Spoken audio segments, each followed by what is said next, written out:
Hey there, Grumpy Old Fart here. I'm doing a movie review of the really great old movie By Dawn's Early Light.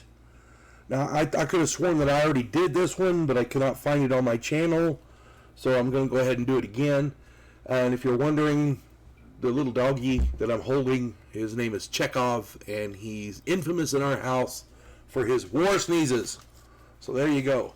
Before I get into this, though, if you enjoy my content, it would really help me out if you could hit the like button, subscribe to my channel, share my content, and post a comment or two. Remember, I welcome your comments, even if you disagree with me. Friends can still disagree. And check me out over on Rumble for my political commentary and weekly current events. If you enjoy a good book, check out my author page over on Amazon.com. My pen name is H.L. Anderson. You can find all of my books there. And my books are not like anything you've ever read, I guarantee it. They're weird, they're quirky, they're indicative of me. So yeah, if that piques your interest, go over to H.L. Anderson author page there on Amazon and check it out. Find something you like. I hope you enjoy reading it. All right, By Dawn's Early Light. This movie came out in 1990. It is an action drama thriller. It takes place at the close of the Cold War, and that was a very turbulent time because the USSR had folded, and their allies didn't know what to expect. Nobody knew what to expect.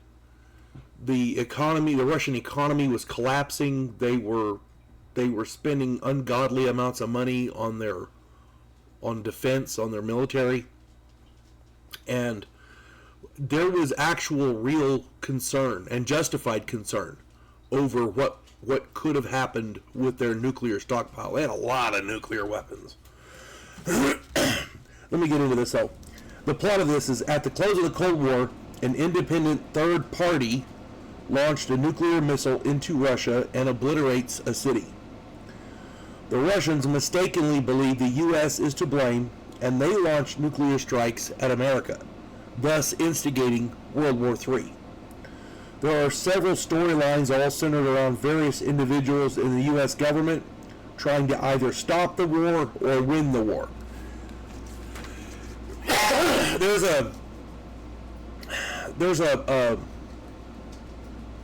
an old strategy called MAD, MAD, Mutually Assured Destruction, MAD. And basically, if one person launches a nuclear missile, everybody launches it, and the whole world goes up. It's not. I don't believe it's possible to win a nuclear war. But we had to play the same game that the Russians were playing during the Cold War, so all those systems were still in place. So even though this third party instigated this, the fail-safes were there. The plans were there. The U.S. government comes up with plans for everything. Contingency plans for this, and what if they do this, we got to do this. If that happens, then we're doing this. That kind of thing. And there's tons and tons of different plans, and all these are considered protocol.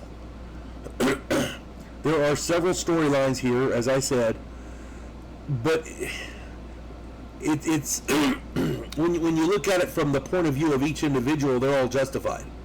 But when you look at it through the eyes of an outsider, yeah, some of those people are just crazy. Ultimately, what decides the outcome is the simple question: do you trust the system, or do you trust the people? And it comes down to the point where we end up having to trust the people. And it's a really good movie. You got to check it out. The cast of this movie, they really went all out with this. Powers Booth plays the pilot of the bomber. His name's Cassidy. Rebecca De Mornay is his co-pilot, Moreau. James Earl Jones plays the commander of the Alice, I guess, coordination plane. It's hard to explain. You don't really know his name, but he plays the commander of the Alice airplane. His code name is Alice. Martin Landau plays the president. Darren McGavin plays Condor. Rip Torn is Colonel Fargo. Jeffrey DeMunn plays Harpoon. Peter McNichol is Sedgwick, and Ken Jenkins is the Looking Glass Colonel. Now, a lot of these are code names, so you gotta read into you gotta watch the show to understand who they are. Darren McGavin is, I want to say, the Secretary of the Interior, and he ends up being president for a while because they think the president's dead. So there's a lot of conflicting ideas on how things should be done, and it makes for an interesting, I guess, juxtaposition, for lack of a better word. But whenever I do these, I try to do standouts, and everyone in this is awesome. They really are. You can't get a better cast than this. Darren McGavin plays a bad guy better than just about anybody I've ever met, or I've ever seen, rather, because I've never met him. But anyway. But the two standouts I chose here were James Earl Jones as the Alice commander. He knows his job. He decides to save the world instead. And then there's Jeffrey DeMunn, who plays Harpoon. He's willing to risk everything when the system is obviously not working. Yeah, you get locked into these systems, and that's pretty much it. You know.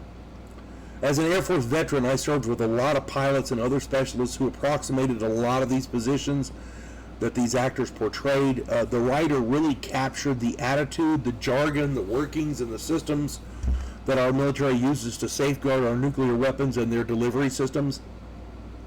Aside from all of that, it felt authentic and real. It captured the urgency, professionalism, and the training of the characters.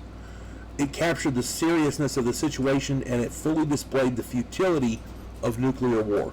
There are numerous there are no winners when I can't read my own writing. There are no winners when the battlefield is devastated.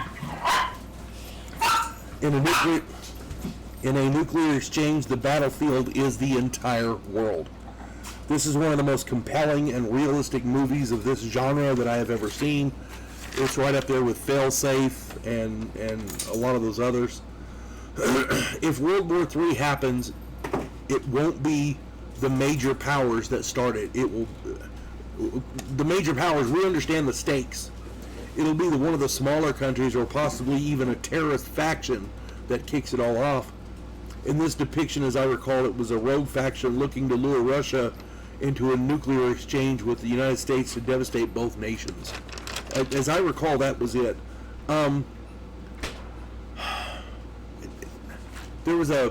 There was an old adage that somebody said one time. It was, we don't fear a nation that wants nuclear weapons. We fear the rogue actor that wants one, because you know he'll use it.